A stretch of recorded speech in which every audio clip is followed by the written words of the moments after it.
Hello, my name is Jessie, and this is the Cozy Art Corner. If you love art and love learning about artists and their works, then join me as we cover some famous and influential artists. So grab yourself a cup of coffee or tea and relax while we talk about some art history. So, what is Baroque art? The Baroque art movement is frequently associated with absolutism, the Counter-Reformation, and the revival of Catholicism. Baroque art is known for its dramatic flair, vibrant and intense colors, and is sometimes considered, unconventional. It highlights theoretically intense emotions, portrayed in a dramatic manner, and detailed compositions that are clear and easily understandable to viewers. Some critics view Baroque art as realistic and even somewhat rigid in its style. Baroque paintings frequently employ dramatic lighting effects, known as chiaroscuro. Artists such as Rembrandt, Vermeer, Lenain, and Latour exemplified this technique in their works, using contrasting light and shadow to create depth and drama in their scenes. Baroque art evolved from the Renaissance art movement. One of the key distinctions between the two is that Renaissance art often depicted moments just before events unfolded, such as Michelangelo's David, poised and calm before facing Goliath. In contrast, Baroque art, exemplified by Bernini's David, captured the dramatic moment of action itself. Like David in the act of hurling the stone at the giant, Baroque art aimed to invoke strong emotions and passions, in contrast to the calm rationality that was emphasized during the Renaissance period. The Renaissance art movement was characterized by its embrace of humanistic thought and secular concepts. It marked a departure from the predominantly religious art of the past, which had been largely commissioned by and created for the church. The Renaissance celebrated new ideas and perspectives, asserting that humanity had the ability to create art for its own sake, rather than solely for religious purposes. The Baroque art movement further developed these ideas, expanding upon them with even greater emotional intensity and theoretically in its works. The phrase. Originally, the term Baroque carried a negative connotation within the art criticism, describing artworks that were seen as irregular, strange, or deviating from traditional rules and proportions. Baroque art typically featured curved lines, lavish use of gold and gilt, and is sometimes criticized for being excessively ornate and intricate. Specifically, it was associated with this eccentric redundancy and overwhelming abundance of details, which starkly contrasted the rational and restrained aesthetics of the Renaissance period.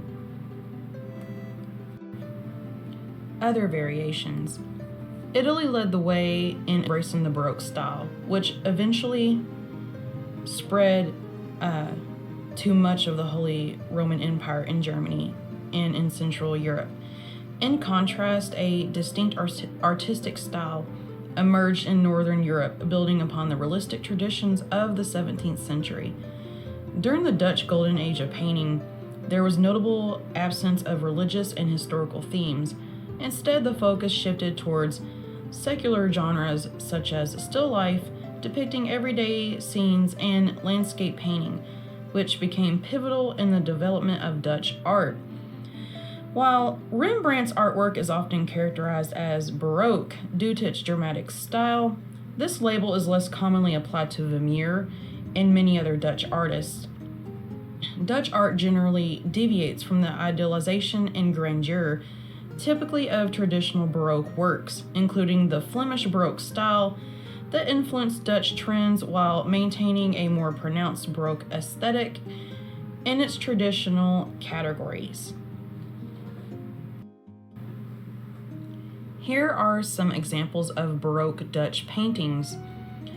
On the left, this is painted by Johannes Vermeer, The Milkmaid. I think that's probably one of my favorites on this little list here. I really love Johannes Vermeer. I really love his work. I actually seen, I think it was not handmade. There was one of his paintings at the Louvre that I actually got to see when me and my husband went to Paris in 2022. But yeah, I love Johannes Vermeer and his work. I think it's honestly one of my favorites. And then over here, I think is just really cute. This is painted by Judith Leister, and it's called A Boy and a Girl with a Cat and Eel. And I just thought the cat in that picture is like really cute. Another one on the right, it's painted by Pieter de Hooch. Hope I pronounced that right. It's called The Courtyard of a House in Delft. I really just love the Dutch Baroque paintings during this time, just because they were so simple and really lovely too. So yeah. And here are some famous Baroque painters. Over here on the far left we have Caravaggio, and then beside him is Rembrandt. And then on top is Artemisia Gentileschi. I hope I pronounced that right. And then beside her on top is Diego Velázquez. And then, of course, on the bottom is Johannes Vermeer. Las Meninas by Diego Velázquez. Diego Velázquez, a prominent artist of the Spanish Baroque period, rose to prominence as the principal painter of the Spanish royal court. His masterpiece, Las Meninas, commissioned by the royal family, gained swift acclaim across Europe for its intricate and multifaceted composition. Fun fact, I actually have this painting hanging up in my little house on Animal Crossing New Horizons. So, I mean, if you know, you know. I just had to state that. The Spanish branch of the Habsburgs family had been severely affected by generations of inbreeding, leading to significant health challenges. It was extremely rare for a child to be born healthy and live long enough to inherit their parents' wealth and authority. The blonde girl depicted in Velázquez's painting was Infanta Marguerite Teresa, the fifth child and the only one who survived of Queen Mariana of Austria and her uncle King Philip of Spain. Despite inheriting the distinctive facial features associated with the Habsburgs, Margaret Teresa enjoyed relatively good health and represented the aspirations and future hopes of her family. In the painting of the Infanta, her parents are subtly included but not immediately noticeable. The king and queen standing together are reflected in a mirror in the background. This clever composition invites viewers to imagine themselves in the position of royalty, a deliberate strategy by the Habsburgs to humanize their image and connect with the public and their subjects. Additionally, Velázquez included himself in the painting, depicting the act of painting the royal portrait, which adds a meta layer of self-representation and artistic reflection. The Penitent Magdalene by Georges de la Tour. Georges de la Tour, a prominent figure in French Baroque art, was influenced by Caravaggio's use of light and shadow, known as chiaroscuro. However, unlike Caravaggio's dramatic style, Latour favored simplicity and often depicted the same subjects repeatedly. Until he achieved a perfected, almost minimalist composition, his artworks are characterized by a serene and contemplative atmosphere, emphasizing the play of light on surfaces with refined and restrained approach. I really adore this painting. I really love his use of light, especially in this painting. It's just really, really lovely, and it's like the lighting in this painting is, simple but yet elegant, and I really love that. Mary Magdalene, a disciple of Christ, turned away from her sinful life and dedicated herself to faith. Despite common belief, the Bible never labels her as a prostitute. This misconception emerged in the 6th century, likely due to an error by Pope Gregory I. In George de la Tour's portrayal, Magdalene's penance is subdued. Lacking exaggerated emotion, her repentance is an introspective act of deep remorse rather than a public condemnation of past deeds.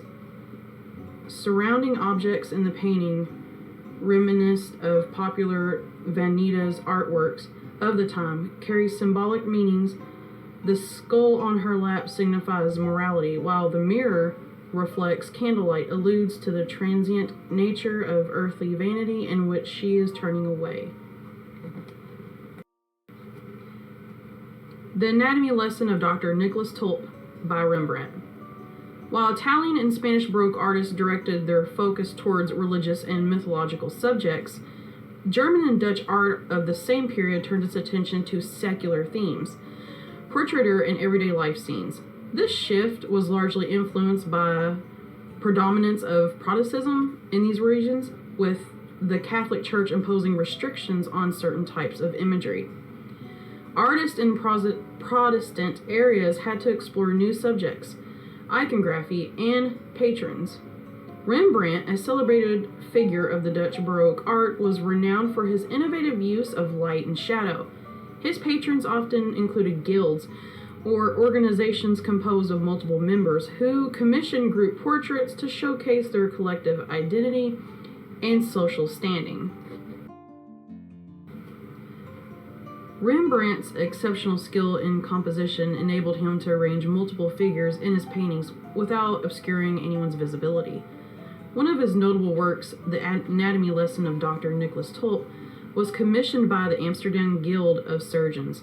Historical records have preserved the identities of all individuals depicted in this painting, including a deceased man undergoing dissection by Dr. Tulp. The man, named Aris Kent, had been a criminal condemned to death for armed robbery. During that time, it was common practice to provide the bodies of executed criminals to medical students for anatomical study, a ritual often conducted in the colder months of fall and winter to prevent rapid decomposition. The Girl with the Pearl Earring by Johannes Vermeer. This is one of my favorites, one of my favorite paintings that we've went over so far. So yeah, one of the most renowned works from the Dutch Baroque era is Johannes Vermeer, The Girl with the Pearl Earring. Despite its eventual acclaim, both the painting and the artist faced a rather melancholic fate initially.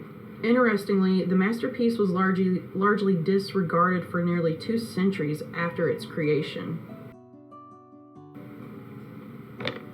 Due to poor storage conditions, the painting faced near destruction.